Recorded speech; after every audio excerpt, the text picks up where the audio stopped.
Republican Brandon Gill, U.S. Representative for Texas's 26th Congressional District, just destroyed the left-wing narrative that pro-lifers are white supremacists. He just questioned the SPLC CEO Brian Fair and displayed a masterclass on debunking and exposing the lies of his organization, which recently came under fire for funding the KKK. Now watch as Brandon Gill dismantles their stance when he asks them one simple question: are pro-lifers really white supremacists? Shifting gears a little bit, your organization said that restricting and banning abortion is a tool of that the far right uses to maintain white supremacy. Do you believe that pro-lifers are white supremacists? I believe that reproductive liberty is... No, do you believe that pro-lifers are white supremacists?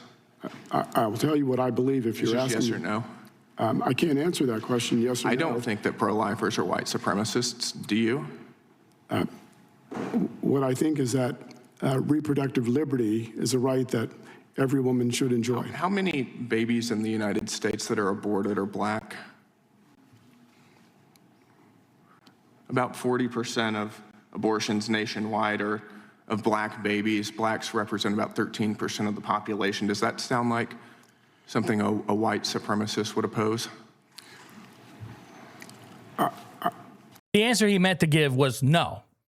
No, it's not what white supremacists would do. So the SPLC refer to pro-life right-wingers as white supremacists for not supporting abortion? But as you saw for yourself, Brandon Gill called them out. Gill just pointed out the facts. 40% of the babies aborted in the United States each year are from the black community. The black population is only 13%, and yet 40% of all abortions are from them. Those are the kind of numbers that would make white supremacists dance in the streets.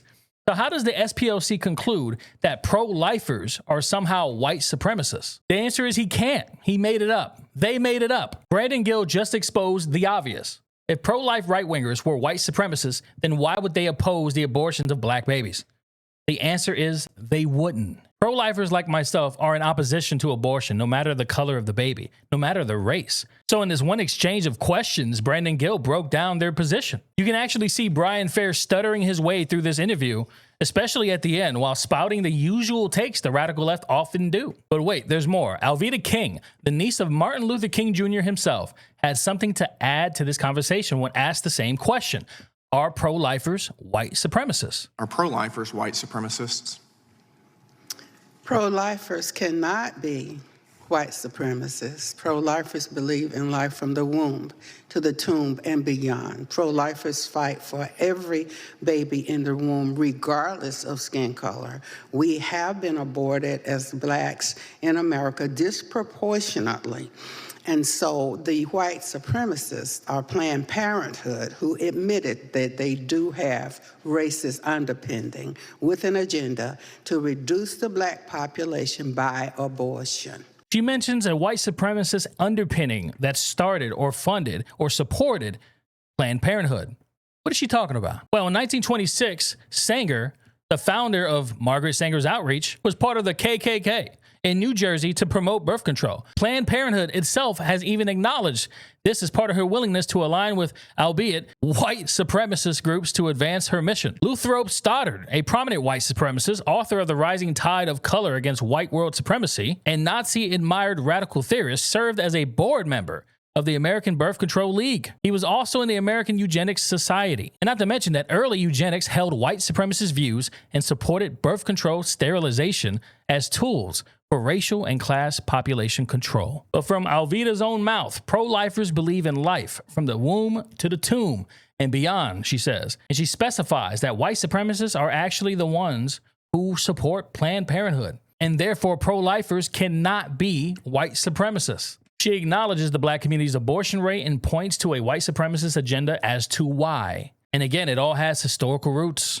Listen, the truth is, pro-lifers don't care about the color of the baby's skin. We care about life in general and believe every baby has the right to life, despite the parents' position on the matter. So tell me, how can a pro-lifer ever truly be considered a white supremacist? The answer is they can't. These are people who will throw around really hateful epithets at conservatives in order to marginalize them whenever, for instance, pro-lifers just want what is best for this country. They want to ensure that little babies can be born in this country alive. And to call somebody who is against abortion, so somebody who is pro-life, a white supremacist, I think is beyond the pale.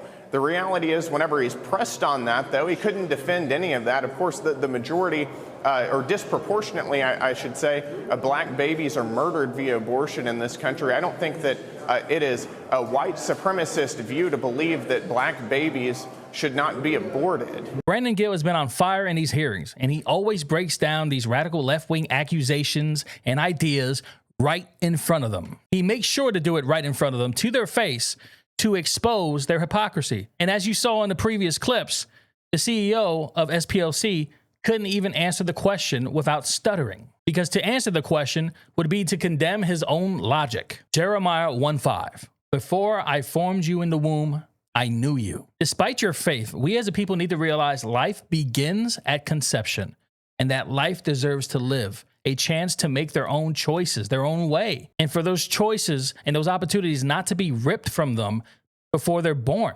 And all because of someone's inability to hold themselves accountable, to be responsible for their actions. Life matters, from the womb to the tomb. I'm Noel. This is God in Politics. If you enjoyed the video, if you like, subscribe, comment below. And I'll see you when I see you. I'm out.